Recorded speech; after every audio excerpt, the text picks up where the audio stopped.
전 세계가 충격에 빠졌습니다. 독일에서 온 학생들이 귀국 거부 선언을 하며 한국에 남겠다고 외쳤고, 독일 교육청은 긴급회의를 소집했으며, 유럽 언론들은 도대체 한국에서 무슨 일이 벌어진 거냐며 연일 특집 기사를 쏟아냈습니다.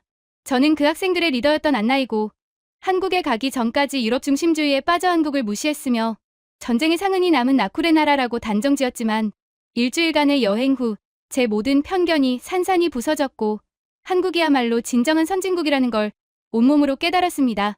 사연 시작 전 구독과 좋아요를 눌러주세요. 댓글로 한국이라고 남겨주시면 한국을 널리 알리는데 큰 도움이 됩니다. 제 이름은 안나이고 독일 뮌헨의 명문 인문계 고등학교에서 학생회장을 맡고 있습니다. 저는 어릴 때부터 독일식 질서와 규칙 속에서 자랐고 유럽이야말로 세계 문명의 중심이라 믿어 의심치 않았으며 그 밖의 대륙은 아직 우리를 따라오지 못한다고 생각했죠. 특히 아시아는 일본의 정갈한 전통 정도를 제외하면 그저 값싼 노동력으로 물건을 찍어내는 공장 지대일 뿐이라 여겼고 한국이라는 나라는 몇십 년 전 전쟁의 상처가 아직 남아있는 시끄럽고 무질서한 곳이라는 편견에 사로잡혀 있었습니다. 학교 이사회가 올해 수학여행지로 한국을 선정했다는 소식을 들었을 때 저는 회의실 책상을 손바닥으로 내리치며 강하게 항의했고 파리나 빈 같은 유럽의 고전적인 도시를 두고 왜 검증되지 않은 낯선 땅으로 학생들을 보내야 하는지 이해할 수 없었습니다. 이사회는 문화 다양성 교육이라는 그럴듯한 명분을 내세웠지만 저는 속으로 이건 그저 예산을 아끼려는 핑계일 뿐이라 단정지었고 끝까지 반대 의사를 표명했지만 결국 다수결에 밀려 한국행이 확정되었죠.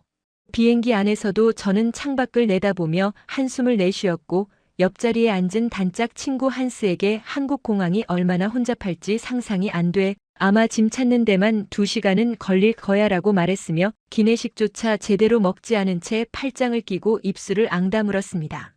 착륙 직전 기장의 안내방송이 흘러나왔고 저는 안전벨트를 매면서도 여전히 이 여행이 시간 낭비일 뿐이라는 확신을 버리지 못했으며 동시에 뭔가 예상과 다른 광경이 펼쳐질지도 모른다는 희미한 불안감이 가슴 한구석에 스며들기 시작했습니다. 인천공항에 도착하자마자 저는 일단 사람들의 숫자에 압도당했고 수백 명이 동시에 움직이는데도 이상하리만치 조용하고 질서정연한 분위기에 당황했지만 곧 이건 그저 첫인상의 착각일 뿐이라고 스스로를 다독였습니다. 입국 심사를 마치고 수함을 찾는 곳으로 향했을 때 서울특별시 교육청 박서윤 장학사라는 이름표를 단 여성이 환한 미소를 지으며 우리를 맞이했고 먼 길 오시느라 고생 많으셨어요. 안나 회장님이라고 유창한 영어로 인사를 건넸습니다. 저는 그녀의 친절한 미소를 보면서도 속으로 이건 그저 보여주기식 행정 서비스일 뿐이야. 진심이 담긴 건 아니겠지라고 생각했고 건성으로 고개만 까닥인 채 냉담한 표정을 유지했죠. 서윤은 우리를 안내하며 오늘 일정은 타이트하지만 한국의 빠른 시스템 덕분에 무리 없이 소화할 수 있을 거예요 라고 설명했고 저는 그 말을 듣자마자 코웃음을 쳤으며 한스에게 독일어로 빠른 시스템? 그냥 경박한 빨리빨리 문화를 미화하는 거겠지라고 속삭였습니다. 서윤은 우리의 대화를 알아듣지 못했지만 제 표정만으로도 뭔가 불만이 있다는 걸 눈치챘는지 잠시 미소가 굳었다가 다시 밝게 웃으며 혹시 불편한 점 있으면 언제든 말씀해 주세요라고 말했고 저는 그저 괜찮습니다라고 짧게 답한 뒤 시선을 돌렸습니다. 공항을 빠져나가는 동안 서윤은 계속해서 한국의 이것저것을 설명했지만 저는 귀를 막고 싶을 정도로 그녀의 목소리가 거슬렸고 독일의 철저한 시스템만이 세계 최고라는 제 신념은 조금도 흔들리지 않았으며 오히려 한국의 번잡한 거리 풍경을 보며 역시 아시아는 아시아일 뿐이야 라고 속으로 중얼거렸습니다. 버스에 올라타서도 저는 창밖을 내다보며 한숨을 내쉬었고 서윤이 건넨 생수병조차 받지 않은 채 팔짱을 낀 채 앉아 있었으며 그녀의 친절이 과연 며칠이나 지속될지 시험해 보고 싶다는 비뚤어진 생각마저 들었습니다. 다음 날 아침 서윤은 우리에게 오늘 일정표를 나눠주었고 저는 그 종이를 받아들며 눈살을 찌푸렸습니다. 일정표에는 오전 9시 30분 호텔 출발, 오전 10시 20분 지하철 탑승, 오전 11시 박물관 도착, 오후 12시 30분 점심 식사, 오후 2시 다음 관광지 이동이라는 식으로 분 단위까지 빽빽하게 적혀 있었고 저는 그걸 보자마자 한스에게 이건 불가능해. 독일 기차도 이렇게 정확하게 운행되지 않는데 한국 대중교통이 이 일정을 맞출 확률은 0%야라고 단언했습니다. 한스는 어깨를 으쓱하며 그래도 한번 믿어보자라고 말했지만 저는 고개를 저으며 특히 수십 명의 학생들이 30분 안에 식사를 마치고 다음 장소로 이동하는 건 물리적으로 불가능해. 사고라도 나면 어쩌려고 이렇게 무리한 계획을 세운 거야라고 비판했죠. 서윤은 제 표정을 보며 살며시 다가와 걱정 마세요.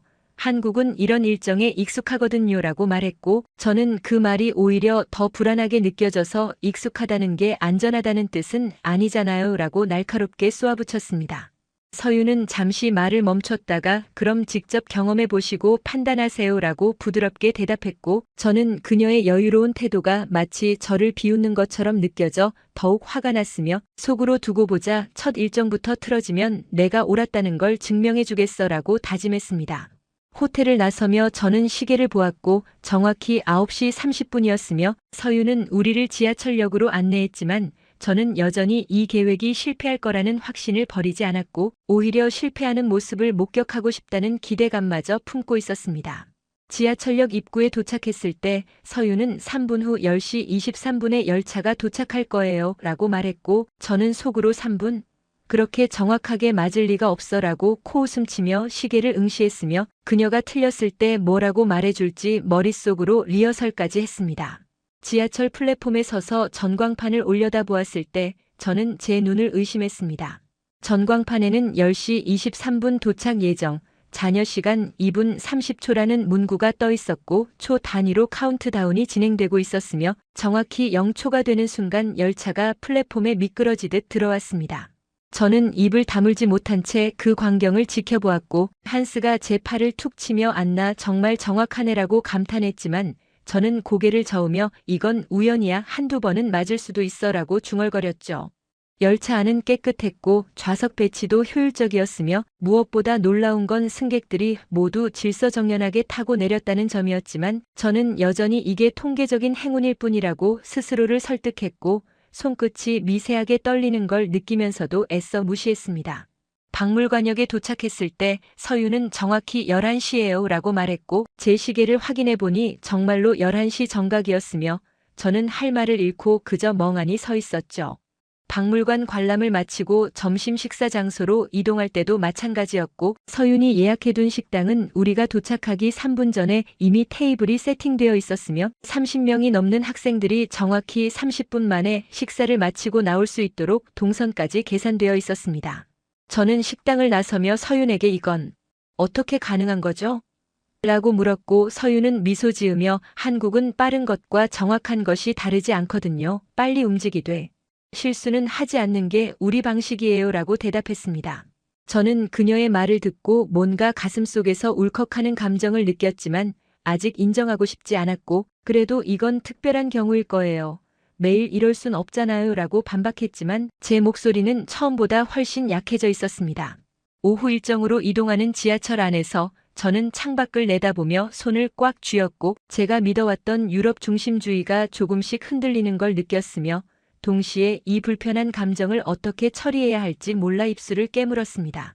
지하철역 화장실에 들렀을 때 저는 또 한 번 충격을 받았고 변기는 물론 세면대, 바닥까지 독일 공항 화장실보다 깨끗했으며 무료 와이파이까지 제공되는 걸 보고 이건 대체 뭐지? 라고 혼잣말을 중얼거렸지만 여전히 인정하고 싶지 않아 거울 속 제 모습을 외면한 채 화장실을 빠져나왔습니다. 사흘째 되던 날 우리는 서울 시내 관광지를 돌아다녔고 저는 여전히 한국의 시스템을 완전히 신뢰하지 않았지만 적어도 겉으로 드러내는 비판은 줄어들고 있었습니다. 오후 3시쯤 루카스가 갑자기 창백한 얼굴로 달려와 가방을 잃어버렸어요.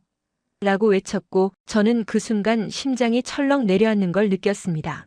루카스의 가방 안에는 고가의 전문 카메라와 여권, 현금이 모두 들어있었고 그는 30분 전 한 카페에 앉았다가 나올 때 의자에 두고 나온 것 같다고 말했으면 저는 즉시 독일에서도 이런 경우 찾을 확률은 거의 없어 완전히 끝났어 라고 단언했습니다. 한스와 헬가도 불안한 표정으로 저를 쳐다보았고 저는 서윤에게 다가가 이제 일정은 완전히 망가졌어요. 경찰서 가야 하고 대사관 연락해야 하고 최소 이틀은 걸릴 거예요 라고 따져 물었으며 속으로는 역시 한국도 마찬가지야. 결국 이런 식으로 문제가 터지는 거지라고 생각했습니다. 그런데 서유는 전혀 당황하지 않았고 오히려 차분한 목소리로 어느 카페였는지 기억나세요? 라고 물었으며 루카스가 주소를 말하자 즉시 전화기를 꺼내 어디론가 연락을 취했습니다. 저는 그녀의 모습을 보며 전화 몇 통으로 해결될 리가 없어 그냥 우리를 안심시키려는 제스처겠지라고 생각했지만 서유는 통화를 마치고 CCTV 확인해보고 있어요. 조금만 기다려주세요 라고 말했고 저는 어이가 없어 CCTV요? 그게 무슨 소용이에요. 이미 누가 들고 갔을 텐데 라고 반박했습니다. 10분쯤 지났을 때 서윤의 전화기가 울렸고 그녀는 통화를 마친 뒤 밝게 웃으며 찾았어요. 지금 인근 파출소에 보관되어 있대요 라고 말했으면 저는 그 말을 듣고 멍하니 서 있을 수밖에 없었습니다. 서윤의 설명에 따르면 카페 근처를 지나가던 시민이 방치된 가방을 발견하고 바로 근처 파출소에 맡겼으면 파출소에서는 CCTV를 통해 가방 주인이 외국인 학생임을 확인하고 교육청에 연락했다는 것이었고 이 모든 과정이 불과 30분 만에 이루어졌다는 사실에 저는 할 말을 잃었습니다. 파출소로 가서 가방을 찾았을 때 루카스는 안에 든 카메라와 현금, 여권이 하나도 빠짐없이 그대로 있는 걸 확인하고 눈물을 글썽였고 저는 옆에서 그 광경을 지켜보며 손이 부들부들 떨렸으며 제가 믿어왔던 모든 편견이 산산이 부서지는 소리가 귓가에서 울렸습니다. 파출소를 나서며 저는 서윤에게 이건 정말 흔한 일인가요? 라고 물었고 서윤은 고개를 끄덕이며 한국에서는 당연한 일이에요. 우리는 서로를 믿으니까요 라고 대답했으면 저는 그 순간 가슴속 깊은 곳에서 뜨거운 무언가가 치솟아 오르는 걸 느꼈지만 아직 완전히 인정할 준비가 되지 않아 고개를 돌리고 말았습니다. 여행 닷새째 되던 날 저녁 서유는 우리를 서울 시내 중심가로 데려갔고 저는 창밖으로 펼쳐지는 화려한 네온 사인과 붐비는 거리를 보며 밤이 되면 위험해지겠지라고 속으로 생각했습니다. 독일에서도 밤 10시가 넘으면 혼자 다니는 걸 꺼리는데 이렇게 사람이 많은 대도시에서 안전할 리 없다고 확신했고 특히 여학생들인 헬가와 제 친구들이 걱정돼요. 서윤에게 밤늦게까지 돌아다니는 건 위험하지 않나요? 라고 물었습니다. 서윤은 고개를 저으며 한국은 밤이 더 안전할 수도 있어요. 직접 보시면 알 거예요 라고 대답했고 저는 그 말을 믿을 수 없어 미간을 찌푸렸지만 이미 며칠간 경험한 것들 때문에 섣불리 반박하지 못했습니다. 거리를 걷기 시작했을 때 저는 주변을 경계하는 눈빛으로 둘러보았고 혹시 소매치기나 취객이 나타나지 않을까 긴장했지만 놀랍게도 거리는 밝았고 깨끗했으며 무엇보다 사람들의 표정이 여유로웠습니다. 시계를 보니 밤 11시가 넘었는데도 거리에는 가족 단위 시민들이 산책을 하고 있었고 편의점마다 불이 환하게 켜져 있었으며 10m마다 설치된 가로등이 거리를 대낮처럼 밝게 비추고 있었습니다. 저는 한스에게 이상해 이렇게 늦은 시간인데 왜 이렇게 사람들이 편안해 보이지?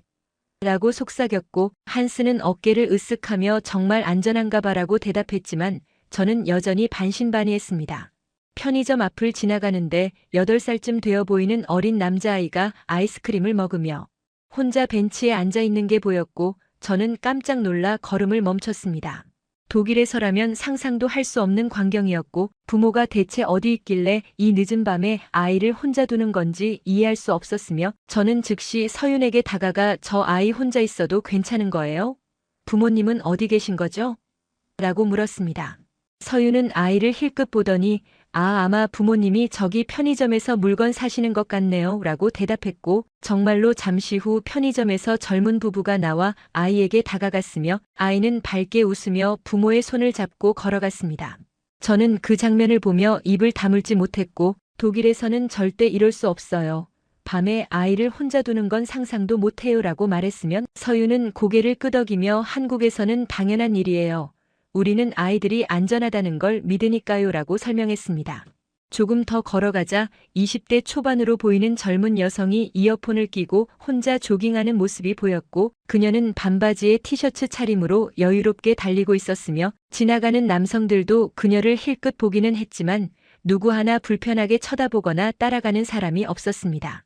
저는 그 광경을 보며 심장이 두근거리기 시작했고 헬가가 제 팔을 잡으며 안나 정말 신기해. 여기는 밤인데도 무서운 느낌이 전혀 안 나. 오히려 낮보다 더 안전한 느낌이야 라고 속삭였으며 저는 고개를 끄덕이며 주변을 다시 살폈습니다. 거리 곳곳에는 둥근 렌즈의 CCTV가 설치되어 있었고 30m마다 비상벨이 보였으며 5분마다 한 번씩 경찰차가 천천히 순찰하며 지나갔고 경찰관들은 창문을 내리고 시민들에게 밝게 인사까지 건넸습니다. 저는 이 모든 시스템이 유기적으로 연결되어 완벽한 안전망을 구축하고 있다는 사실을 깨달았고 온몸에 소름이 돋기 시작했으며 손끝이 저릿저릿하게 떨렸습니다. 한 공원 앞을 지나가는데 70대로 보이는 할머니 두 분이 벤치에 앉아 도란도란 이야기를 나누고 계셨고 그 옆에서는 중학생쯤 되어 보이는 여학생 셋이 킥보드를 타며 웃고 있었으며 누구 하나 불안해하거나 두려워하는 기색이 없었습니다. 저는 서윤에게 이건 대체 어떻게 된 거예요? 이렇게 늦은 시간에 할머니들이 어린 학생들이 밖에 있어도 안전한 게 정상인가요? 라고 물었고 목소리가 떨렸습니다. 서윤은 우리를 한 카페로 안내했고 그곳에서 따뜻한 차를 주문한 뒤 차분하게 이야기를 시작했습니다.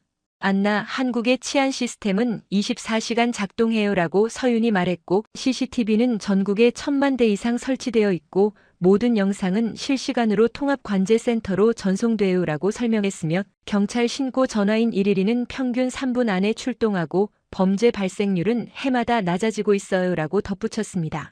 저는 그 말을 들으며 독일의 치안 시스템과 비교하기 시작했고 독일도 선진국이라 자부하지만 밤거리가 이렇게 안전하지는 않다는 사실을 인정할 수밖에 없었으며 가슴속 깊은 곳에서 뭔가 무너지는 소리가 들렸습니다. 서윤은 이어서 하지만 시스템만으로는 이렇게 안전할 수 없어요 라고 말했고 한국인에게 정의란 남의 일을 내 일처럼 여기는 마음이에요 라고 설명하기 시작했으며 저는 숨을 죽이고 그녀의 말을 들었습니다. 길에서 누가 쓰러지면 모르는 사람도 달려가서 구급차를 부르고 아이가 길을 잃으면 동네 사람들이 모두 나서서 찾아주며 밤거리에서 취객이 위험하면 누군가 꼭 파출소에 신고해요라고 서윤이 말했고 우리는 서로를 믿기에 이 시스템이 유지되는 거예요. 시스템이 먼저가 아니라 사람에 대한 믿음이 먼저인 거죠라고 강조했습니다. 저는 그 말을 듣고 눈시울이 뜨거워지는 걸 참을 수 없었고 지난 며칠간 목격한 모든 장면들이 머릿속에서 주마등처럼 스쳐 지나갔으며 루카스의 가방을 찾아준 시민, 정확한 시간에 맞춰 운행되는 지하철, 그리고 지금 이 밤거리의 평화로움이 모두 사람에 대한 믿음에서 시작되었다는 사실이 가슴에 와닿았습니다. 카페를 나와 다시 거리를 걸을 때 저는 이제 더 이상 경계하지 않았고 오히려 이 안전함이 주는 평화로움에 몸을 맡겼으며 한 공원 벤치에 앉아 밤하늘을 올려다보았을 때 눈물이 주르륵 흘러내렸습니다. 한스가 제 어깨를 토닥이며 안나, 괜찮아? 라고 물었지만 저는 대답할 수 없었고 그저 고개를 숙인 채 주먹을 쥐었으며 제가 얼마나 오만했는지 얼마나 좁은 세상에 갇혀 살았는지 뼈저리게 깨달았습니다. 독일에서도 본 적 없는 완벽한 시민의식과 국가 인프라의 조화 그리고 그 모든 걸 가능하게 만드는 사람에 대한 믿음 앞에서 저는 한없이 작아졌고 동시에 이 나라가 얼마나 위대한지 온몸으로 느꼈으며 가슴속 깊은 곳에서 터져나오는 존경심을 더 이상 억누를 수 없었습니다. 여행 마지막 날 오전 저는 호텔 로비에서 서윤을 기다리고 있었고 손에는 독일에서 가져온 작은 선물 상자를 꼭 쥐고 있었으며 손바닥에 땀이 배어나올 정도로 긴장하고 있었습니다. 지난밤 거의 잠을 이루지 못했고 서윤 언니께 어떻게 사과해야 할지 수없이 머릿속으로 연습했지만 막상 아침이 되자 입이 떨어지지 않을 것 같았으며 가슴이 두근거려 숨쉬기조차 힘들었습니다. 로비 한쪽 창가에 서서 밖을 내다보는데 서윤이 환한 미소를 지으며 들어오는 게 보였고 저는 그녀를 보자마자 눈물이 핑 돌았으며 몇 걸음 달려가 그녀 앞에 섰습니다. 장학사님 아니. 서윤 언니라고 부르며 저는 고개를 깊이 숙였고 목소리가 떨려 제대로 말이 나오지 않았으며 눈물이 뺨을 타고 주르륵 흘러내렸습니다. 서윤은 깜짝 놀란 표정으로 저를 바라보았고 안나 무슨 일이에요? 왜 우는 거예요? 라고 물었지만 저는 한동안 말을 잇지 못한 채 그저 손을 떨고 있었으며 주먹을 쥐었다 폈다를 반복했습니다. 겨우 정신을 가다듬고 정말 죄송해요 제가 너무 무례했어요 라고 말했고 서윤은 부드럽게 미소 지으며 아니에요. 안나가 뭘 잘못했어요? 라고 대답했지만 저는 고개를 저으며 아니에요. 전 처음부터 한국을 무시했고 언니의 친절을 가짜라고 생각했으며 모든 걸 의심하고 비판했어요 라고 고백했고 목이 메어 더 이상 말을 이어가기 힘들었습니다. 서윤은 제 손을 꼭 잡아주었고 안나 괜찮아요. 처음엔 누구나 낯선 걸 경계하잖아요 라고 위로했지만 저는 아니에요. 전 그냥 경계한 게 아니라 깔보고 무시했어요 라고 떨리는 목소리로 말했으면 한국이 독일보다 못하다고 단정지었고 언니가 아무리 친절해도 그게 진심이 아니라고 생각했어요 라고 덧붙였고 눈물이 멈추지 않았습니다. 서유는 잠시 침묵하다가 저를 카페 한쪽 자리로 안내했고 따뜻한 차를 주문한 뒤 안나 괜찮아요. 그런 생각할 수 있어요 라고 말했지만 저는 고개를 저으며 아니에요. 저는 정말 최악이었어요. 언니가 일정표를 줬을 때도 비웃었고 지하철이 정확하게 도착해도 우연이라고 우겼으며 루카스 가방을 찾아주셨을 때도 제대로 감사 인사조차 하지 않았어요 라고 말했습니다. 서유는 잠시 창밖을 내다보다가 안나, 한국이 지금 이렇게 된 건 사실 오래되지 않았어요 라고 말하기 시작했고 저는 고개를 들어 그녀를 바라보았으며 눈물을 닦고 그녀의 이야기에 집중했습니다. 우리 할아버지 세대는 전쟁을 겪었어요 라고 서윤이 말했고 한국 전쟁을 겪으며 모든 걸 잃었죠. 먹을 것도 없었고 입을 옷도 없었으며 집도 학교도 병원도 모두 파괴되었어요 라고 설명했으며 저는 그 말을 들으며 가슴이 먹먹해졌습니다. 우리 아버지 세대는 가난과 싸웠어요 라고 서윤이 이어갔고 하루 16시간씩 일하며 공장을 짓고 도로를 만들고 학교를 세웠으며 자식들만은 배고프지 않게 하겠다고 악착같이 살았어요 라고 말했으며 그분들은 본인의 행복보다 다음 세대를 위해 모든 걸 희생하셨죠 라고 덧붙였습니다.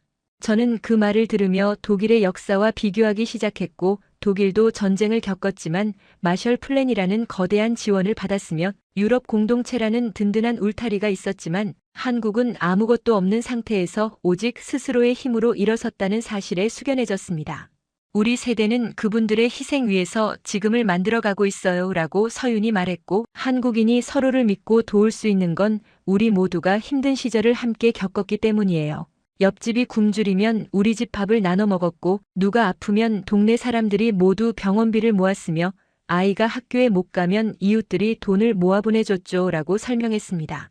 저는 그 말을 듣고 그게 정이라는 거군요 라고 중얼거렸고 서유는 고개를 끄덕이며 맞아요. 정은 그냥 감정이 아니라 우리가 함께 살아남기 위해 만들어낸 삶의 방식이에요 라고 대답했으면 정은 가족에 대한 효로 시작해서 이웃에 대한 배려로 확장되고 결국 나라 전체를 하나로 묶는 힘이 되었어요 라고 덧붙였습니다.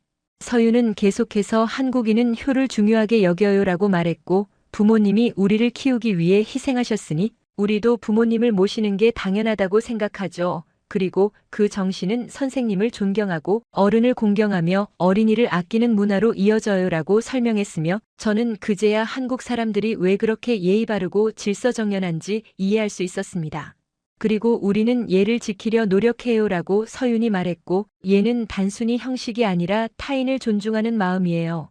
지하철에서 노약자에게 자리를 양보하고 식당에서 큰 소리로 떠들지 않으면 길거리에 쓰레기를 버리지 않는 것도 모두 타인을 배려하는 예의 표현이죠 라고 설명했으며 저는 지난 며칠간 본 한국 사람들의 모습이 모두 이 정신에서 비롯되었다는 걸 깨달았습니다. 그리고 누군가 어려울 때 먼저 손 내밀어요 라고 서윤이 덧붙였고 루카스 씨의 가방을 찾아준 시민처럼 우리는 남의 어려움을 그냥 지나치지 못해요. 그게 우리가 함께 살아온 방식이거든요 라고 말했으면 저는 그 말을 듣고 또다시 눈물이 쏟아질 것 같아 고개를 숙였습니다. 서윤은 잠시 숨을 고르더니 안나 알아요?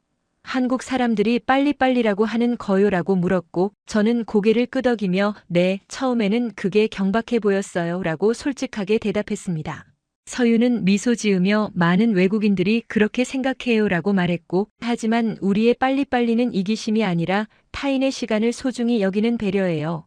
내가 빨리 일을 처리하면 상대방이 기다리지 않아도 되고 내가 빨리 결정하면 모두가 함께 앞으로 나아갈 수 있으니까요 라고 설명했으며 저는 그제야 한국인의 빨리빨리가 단순한 성급함이 아니라 깊은 배려였다는 걸 이해했습니다. 저는 서윤의 손을 꼭 잡으며 언니 정말 감사해요 라고 말했고 제 편견을 깨트려 주셔서 그래도 끝까지 친절하게 대해주셔서 너무 감사해요 라고 덧붙였으며 목이 메어 더 이상 말을 잇지 못했습니다. 서윤은 제 손을 쓰다듬으며 안나, 이제 한국이 좀 보여요? 라고 물었고 저는 고개를 끄덕이며 네, 이제 보여요. 정말 또렷하게 보여요 라고 대답했으며 한국은 제가 생각했던 것보다 훨씬 더 아름다운 나라예요. 건물이나 시스템이 아니라 사람이 아름다운 나라예요 라고 말했습니다. 선물 상자를 건네며 저는 보잘것없지만 받아주세요. 독일에서 가져온 거예요 라고 말했고 서유는 상자를 열어보더니 예쁜 목걸이네요. 정말 고마워요. 안나라고 말하며 저를 꼭 안아주었으며 저는 그녀의 품에서 한참을 울었고 제 안에 있던 모든 오만과 편견이 눈물과 함께 씻겨나가는 걸 느꼈습니다. 그날 오후 공항으로 향하는 버스 안에서 저는 창밖을 내다보며 한국의 거리를 눈에 담았고 지나가는 모든 풍경이 아쉬워 눈물이 계속 흘러내렸습니다. 한스가 옆에서 안나 정말 가기 싫어? 라고 물었고 저는 고개를 끄덕이며 응, 한국에 더 있고 싶어. 여기서 더 배우고 싶어라고 대답했으며 루카스도 뒤에서 나도 그래. 일주일은 너무 짧아라고 말했습니다. 헬가는 눈을 빨갛게 붓고 언니, 우리 다시 올 수 있을까?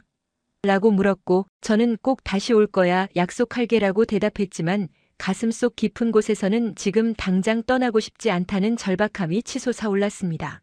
공항에 도착해서 체크인 카운터 앞에 섰을 때 저는 갑자기 발이 땅에 붙은 것처럼 움직이지 않았고 여권을 꺼내 들었다가 다시 가방에 넣기를 반복했으며 서윤이 걱정스러운 표정으로 안나 괜찮아요?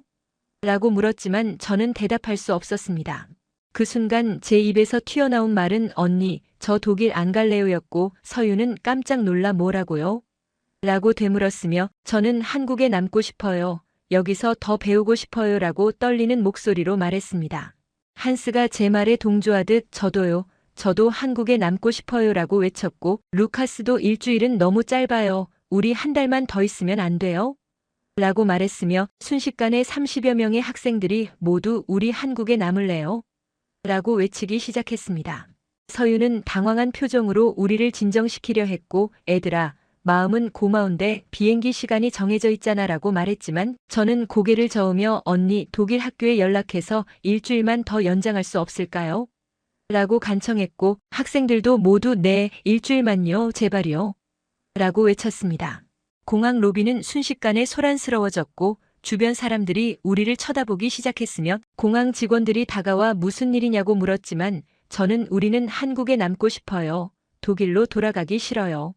라고 큰 소리로 외쳤고 이 모습을 누군가 휴대폰으로 촬영하기 시작했습니다. 서유는 급히 학교 인솔교사와 독일 대사관에 연락을 취했고 30분쯤 지나자 독일 교육청에서 긴급 전화가 걸려왔으며 담당자는 도대체 무슨 일입니까? 학생들이 왜 귀국을 거부한다는 겁니까? 라고 다급하게 물었습니다. 인솔교사는 난처한 표정으로 학생들이 한국이 너무 좋아서 더 머물고 싶다고 하는데요. 라고 설명했고 교육청 담당자는 말도 안 됩니다. 당장 학생들을 설득해서 귀국시키십시오라고 지시했지만 저희는 꿈쩍도 하지 않았습니다. 그 사이 공항에서 촬영된 영상은 소셜미디어에 퍼지기 시작했고 독일 학생들 한국 떠나기 싫어 공항서 귀국 거부라는 제목의 기사가 한국 언론에 실렸으면 곧이어 독일 언론들도 이 소식을 접하고 우리 학생들이 한국에서 도대체 무엇을 경험했길래라는 특집 기사를 준비하기 시작했습니다. 유럽 주요 언론사 기자들이 전화로 취재 요청을 했고 독일 공영방송에서는 한국의 매력에 빠진 독일 청소년들이라는 제목으로 저녁 뉴스 톱 기사를 준비했으며 프랑스와 영국 언론들도 한국이 유럽 학생들의 마음을 사로잡다라는 기사를 내보냈습니다. 저는 그 와중에도 서윤의 손을 꼭 잡고 언니 정말 못 남나요? 라고 물었고 서윤은 눈시울을 붉히며 안나 마음은 정말 고마운데 너희 부모님이 걱정하실 거야 라고 말했으며 대신 약속할게. 언제든 다시 오고 싶으면 내가 도와줄게. 한국은 항상 너희를 기다릴 거야 라고 덧붙였습니다. 저는 그제야 현실을 받아들였고 학생들에게 우리 일단 돌아가자. 대신 꼭 다시 오는 거야 라고 말했으며 모두 눈물을 흘리며 고개를 끄덕였습니다. 탑승구로 향하는 내내 저는 뒤를 돌아보았고 서윤이 손을 흔들며 안나 꼭 다시 와. 라고 외치는 모습이 보였으며 저는 네 언니 꼭 올게요. 라고 소리쳤고 비행기에 탑승한 뒤에도 한참 동안 눈물을 멈출 수 없었습니다. 그날 밤 독일 교육청은 긴급 회의를 열었고 학생들이 한국에서 무엇을 경험했는지 철저히 조사하라는 지시가 내려왔으면 유럽 언론들은 전 세계가 주목하는 한국의 교육여행, 독일 학생들이 귀국을 거부한 이유는? 이라는 제목으로 연일 특집 기사를 쏟아냈고 한국은 순식간에 유럽 교육계의 최대 화제가 되었습니다. 독일로 돌아온 지 석 달쯤 지났을 때 저는 완전히 달라진 사람이 되어 있었고 학교 친구들은 제 변화에 놀라움을 감추지 못했으며 심지어 선생님들까지 안나 한국 다녀온 뒤로 정말 많이 변했구나라고 말씀하셨습니다. 가장 먼저 바꾼 건 학생회 회의 방식이었고 저는 더 이상 제 의견만 고집하지 않았으며 다른 학생들의 이야기를 끝까지 경청하고 함께 최선의 방법을 찾으려 노력했습니다. 예전 같았으면 이건 비효율적이야. 내 방식대로 하자라고 잘라 말했을 제안들도 이제는 좋은 아이디어네. 그런데 어떻게 하면 이걸 현실화할 수 있을까? 라고 물었고 회의 분위기는 점점 부드러워졌으며 학생들은 더 적극적으로 의견을 내기 시작했습니다. 한스는 제게 안나 한국 다녀온 뒤로 완전히 사람이 바뀌었어. 예전에는 내 말에 반대하면 바로 화를 냈는데 이제는 오히려 다른 의견을 물어보잖아라고 말했고 저는 웃으며 응. 내가 얼마나 좁은 세상에 살았는지 깨달았거든. 내 방식만 옳다고 생각한 게 정말 부끄러워라고 대답했으며 그와 함께 한국에서 배운 정의 개념을 학교에 도입하기로 결정했습니다. 우리는 학생회 회의실 벽에 서로를 돕자라는 문구를 크게 붙였고 회의 시작 전에는 서로의 안부를 묻는 시간을 가졌으며 누군가 어려움에 처하면 학생회가 먼저 나서서 돕는 문화를 만들었습니다. 예를 들어 3학년 학생 중 한 명이 가정 형편이 어려워 수학 여행비를 내지 못한다는 소식을 들었을 때 예전에 저라면 안 됐지만 어쩔 수 없지라고 넘어갔겠지만 이제는 즉시 학생회 비상회의를 소집했고 우리가 도울 수 있는 방법이 뭘까? 라고 물었으며 결국 바자회를 열어 그 학생의 여행비를 마련해 주었습니다.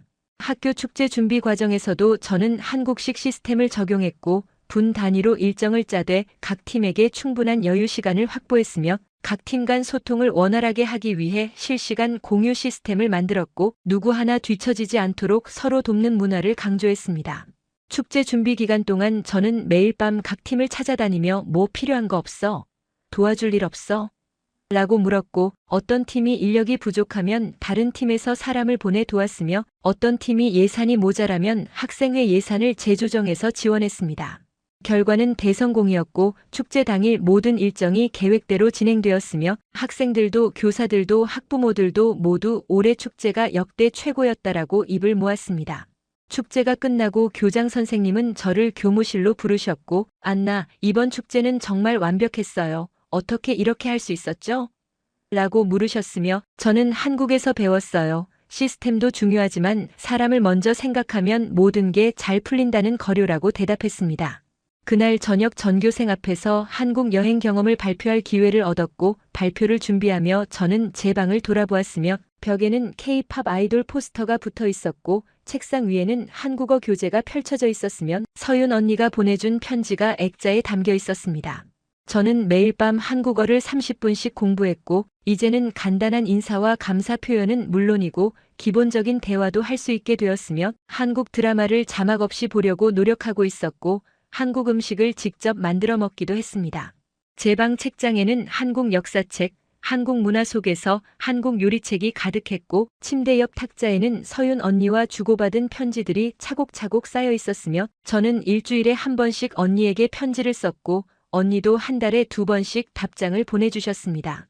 발표 당일 저는 강당에 선 채 300여 명의 학생들을 바라보았고 떨리는 목소리로 저는 한국에 가기 전까지 유럽이 세계의 중심이라고 믿었습니다라고 시작했으며 특히 독일의 질서와 시스템이 세계 최고라고 확신했고 다른 나라들은 우리를 따라오지 못한다고 생각했습니다라고 고백했습니다. 강당은 조용해졌고 학생들은 숨죽이며 제 이야기를 들었으며 저는 하지만 한국에서 저는 진정한 선진국이 무엇인지 배웠습니다라고 이어갔고 선진국은 높은 건물이나 빠른 기차가 아니라 서로를 믿고 돕는 사람들이 만드는 거라는 걸 깨달았습니다라고 말했습니다. 저는 루카스의 가방 이야기부터 시작해서 정확한 지하철 시스템, 밤거리의 안전함, 그리고 서윤 언니가 들려준 정의 의미를 모두 전했고 한국 사람들의 빨리빨리는 이기심이 아니라 타인의 시간을 소중히 여기는 배려였고 한국의 시스템은 기술이 아니라 사람에 대한 믿음으로 만들어진 거였습니다라고 설명했으며 학생들은 눈을 크게 뜨고 제 이야기에 빠져들었습니다. 발표 마지막 부분에서 저는 한국은 우리가 반드시 배워야 할 미래입니다라고 강조했고 전쟁의 폐허에서 일어나 세계가 인정하는 나라가 된 한국의 힘은 결국 사람이었고 서로를 믿는 마음이었으며 함께 살아가려는 의지였습니다라고 말했으며 우리도 독일에서 이 정신을 배워야 합니다.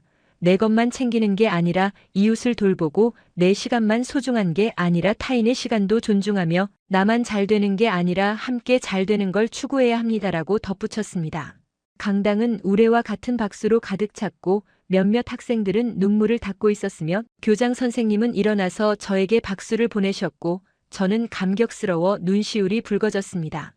발표를 마치고 내려오는데 여러 학생들이 다가와 안나 정말 감동적이었어. 나도 한국에 가고 싶어졌어 라고 말했고 헬가는 저를 꼭 안으며 안나 내년 수학여행지도 한국으로 정해졌으면 좋겠어. 나도 너처럼 변화하고 싶어라고 속삭였으며 저는 고개를 끄덕이며 응, 나도 그래.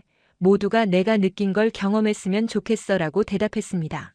그날 밤 저는 서윤 언니에게 긴 편지를 썼고 한국어와 독일어를 섞어가며 오늘 발표 이야기와 제 변화된 모습을 전했으며 언니, 저는 이제 한국을 제 두 번째 고향이라고 생각해요. 몸은 독일에 있지만 마음은 항상 한국에 있고 언젠가 다시 한국에 가서 언니를 만나는 게 제 꿈이에요 라고 적었고 마지막에 언니 덕분에 저는 더 넓은 세상을 보게 되었어요. 정말 감사합니다. 사랑해요 라고 쓰며 눈물이 편지에 떨어졌습니다. 지금 돌이켜보면 그 여행 전에 저는 정말 우물 안개구리였고 유럽이라는 좁은 틀 안에 갇혀 세상을 제대로 보지 못했으면 제 고집과 편견이 얼마나 많은 것들을 놓치게 만들었는지 뼈저리게 느낍니다. 인천공항에 처음 도착했을 때 저는 한국이 혼란스럽고 무질서할 거라 예상했지만 실제로 본 것은 완벽한 조화였고 수화물이 30분 안에 모두 나오고 입국 심사가 10분도 안 걸리며 공항 곳곳이 깨끗하게 정돈되어 있는 모습은 독일 공항보다 훨씬 인상적이었습니다. 서윤 언니의 미소가 가식일 거라 생각했지만 그건 진심에서 우러나온 따뜻함이었고 일주일 내내 우리를 돌보며 한 번도 짜증내거나 불친절하게 대한 적이 없었으며 오히려 밤늦게까지 우리의 안전을 확인하고 다음날 일정을 완벽하게 준비하는 모습에서 진짜 배려가 무엇인지 배웠습니다. 한국의 빨리빨리 문화가 경박할 거라 단정지었지만 그건 타인을 배려하는 깊은 마음이었고 상대방을 기다리게 하지 않고 모두가 함께 효율적으로 움직이는 것이 얼마나 아름다운 문화인지 깨달았으며 독일의 느린 행정 처리와 비교하며 부끄러움을 느꼈습니다. 제가 목격한 한국은 단순히 경제적으로 발전한 나라가 아니었고 세계 최고 수준의 인프라를 갖춘 나라도 아니었으며 그보다 훨씬 더 중요한 무언가를 가진 나라였습니다. 그건 바로 사람에 대한 믿음이었고 루카스의 가방을 찾아준 시민처럼 남의 물건을 내 물건처럼 소중히 여기는 정직함이었으며 밤거리에서도 안심하고 다닐 수 있게 만드는 시민의식이었고 전쟁의 폐허에서 일어나 세계 10위권 경제대국이 된 불굴의 의지였습니다. 서로를 돕는 것이 당연하다고 여기는 문화는 독일에서는 찾아보기 힘든 것이었고 효와 예를 중시하며 어른을 공경하고 아이를 아끼는 모습은 개인주의가 팽배한 유럽 사회에서는 상상하기 어려운 일이었으며 과거의 아픔을 딛고 함께 일어선 역사의 힘은 분열과 갈등이 많은 유럽이 배워야 할 교훈이었습니다. 저는 이제 친구들에게 한국을 이야기할 때 단순히 K-팝이나 드라마를 언급하지 않고 한국인의 정신과 가치관을 먼저 이야기하며 한국은 물질이 아니라 마음으로 선진국이 된 나라야. 시스템보다 사람이 먼저인 나라고 기술보다 신뢰가 우선인 나라야라고 설명합니다. 독일로 돌아온 뒤 저는 제 삶의 많은 부분을 바꾸었고 더 이상 제 방식만 고집하지 않으며 다른 문화와 생각을 존중하려 노력하고 무엇보다 사람을 먼저 생각하는 법을 배웠으면 효율보다 배려를, 속도보다 정확성을, 개인의 성공보다 공동체의 행복을 우선하게 되었습니다. 한국에서 배운 정의 정신은 이제 제 삶의 일부가 되었고 누군가 어려움에 처했을 때 먼저 손 내밀고 타인의 시간을 소중히 여기며 서로를 믿는 것이 얼마나 아름다운 일인지 매일 실천하려 애쓰고 있으면 학교에서도 집에서도 사회에서도 이 정신을 전파하려 노력하고 있습니다. 여러분께 꼭 전하고 싶은 말은 진정한 선진국은 높은 건물이나 빠른 기차로 만들어지는 게 아니라 시민 한 명 한 명의 높은 의식과 따뜻한 마음이 시스템으로 구현될 때 탄생한다는 것이고 한국은 그걸 완벽하게 증명한 나라이며 전쟁의 폐허에서 일어나 50년 만에 세계가 인정하는 위대한 나라가 되었고 그 중심에는 언제나 사람이 있었다는 것입니다. 한국의 할아버지 세대는 전쟁을 겪으며 모든 걸 잃었지만 포기하지 않았고 아버지 세대는 가난과 싸우며 하루 16시간씩 일했으며 지금 세대는 그 희생 위에서 세계 최고 수준의 나라를 만들어가고 있고 이 모든 과정에서 한국인들은 서로를 버리지 않았으며 함께 손잡고 일어섰습니다. 저는 독일 소녀로 태어나 유럽의 자부심을 가지고 살았지만 한국에서 더 큰 세상을 보았고 더 깊은 가치를 배웠으며 이제는 한국인이라는 자부심이 얼마나 자랑스러운 것인지 이해하고 한국을 제 두 번째 조국이라고 부르는 것이 전혀 부끄럽지 않으며 오히려 한국과 연결되어 있다는 사실이 저를 더 나은 사람으로 만들어준다고 믿습니다. 언젠가 다시 한국에 가서 서윤 언니를 만나고 그동안 연습한 한국어로 언니, 저 왔어요. 보고 싶었어요. 라고 말하는 게 제 꿈이며 그날이 올 때까지 저는 한국에서 배운 정의 정신을 독일에서 실천하며 살아가겠고 더 많은 사람들에게 한국의 위대함을 알리며 한국과 독일을 잇는 다리가 되겠습니다. 시청해주셔서 감사합니다. 구독과 좋아요를 남겨주시고 댓글로 한국이라고 남겨주시면 한국을 널리 알리는 데 큰 도움이 됩니다.